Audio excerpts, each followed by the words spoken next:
Ladies and gentlemen, Bongole was born in Africa, and he is proud of being an African. Leo byafaayo ng'ennaku z'omwezi 16 omwezi ogwa Desemba Lw'omulwenda 1999 era kunnakinko mu kuyimba ennyimba Fire Bongole Lutaya lwe yaziikibwa mu maka ga muganda we agasangibwa Bunnamwaya ku luguudo oludda Entebbe. Ladies and gentlemen,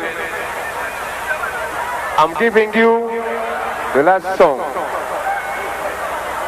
I would like to tell you that I'm going back to Europe on Saturday, but I'll be back in Uganda in December. And if God wishes, I shall stage a concert at Lugogo Indoor Stadium. Thank you very much.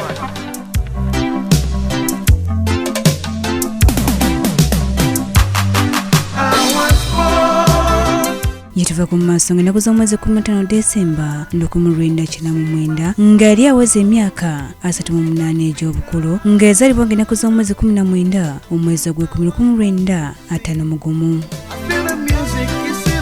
ono ye Munnayuganda omututumufu eyasookera ddala okwerangira nga bw'alina akawuka akaleeta mukenenya era nga bino byonna byakwatibwa ku katambi. I wanted to put something down, something musical, artistic, about my feelings and about the feelings of what I thought were the feelings of other AIDS patients. The feeling of helplessness, the feeling of loneliness.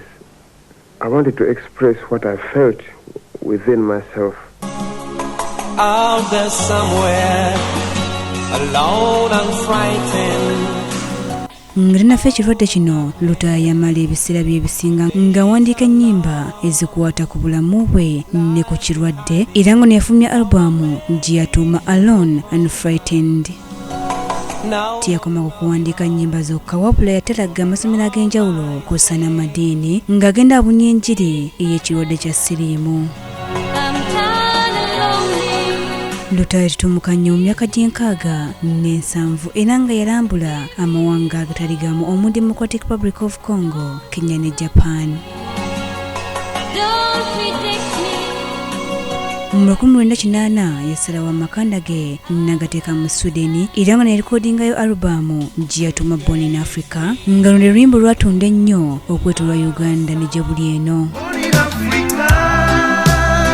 Mu 1996 yafulumya alubamu endala ey'ennyimba za Ssekukkulu okuli Merry Christmas, Zuukuka, Tumusinze, Ssekukkulu, Gloria, Anindiridde ne Katujaguze era nga zonna buli bw'oziwulira omanya bumanya nti Ssekukkulu etuuse.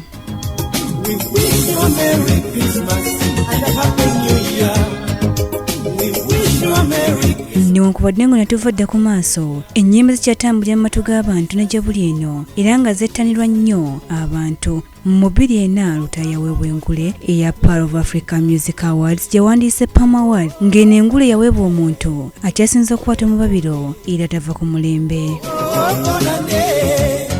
Mu 2007 abayimbi ab'enjawulo beesowolayo ne baddamu okuyimba ennyimba za Lutaya nga wano Mbebekulu yayimba oluyimba olwa Born in Africa, Joanna Kanyomozi n'ayimba oluyimba olwa Diana, Irene Namubiro ne Nubian Lee ne bayimba empisa zo. Nga kino kyakigendereddwamu okuzza ennyimba ze ku mutindo nga basonda ensimbi ez'okuyamba famire y'omugenzi Lutaya. Mu Uganda Fire Bongole Lutaya yaweebwa olunaku olw'okumujjuukirangako era ng'ennaku z'omwezi 17 omwezi ogw'Ekkumi buli mwaka lumanyiddwa nga olwa Fire Bongole Lutaya nga bajjukira ebirungi bye yakolera eggwanga naddala mu kulwanisa ekirwadde kya mukenenya. Grace Namubiro n'ebyafaayo. In times of joy, in times of sorrow.